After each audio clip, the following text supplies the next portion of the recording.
Ашказанды эле ороза кармата бербей, тилди да кичине ороза карматып коюш керек болуп атат да. Эмне коюш керек болуп атат? Тилди да ороза карматып коюш керек болду. Хакыйкый ороза булчу.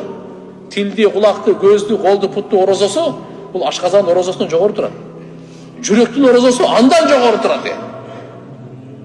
Ар бир мүчөнүн орозосу бар. Не дедит? Fa in sabahu ahad. Менго сөккөндү токтоттум. Бирөө мени сөксөм эмне кылайын? Эгерде бирөө сени сөксө дейт, ау каталаху жакалаша турган болсо, фалякул инни сайм. Мен орозомун деп айтып кояга дейт. Менго сөкпөйм.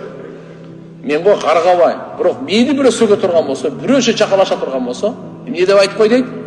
Мен орозомун. Сага тең эле турган адам эмесмин. Мага болбойт. Мага болбойт. Мен орозомун. Мен Рамазанды сыйлаган адаммын. Алланын буйругун сыйлаган адаммын. Алла Тааланын айтканын сыйлаган адаммын. Буга мен сооп үмүт кылган адаммын. Bir ay sabır kıl. Ramazandan keyin ana сүйлөшөбүз дейсиз. Рамазандан кийин ушундай жумшак болуп калды. Не болду? Бүтте мына. Кийинки Рамазанга чейин давай салам алейкум.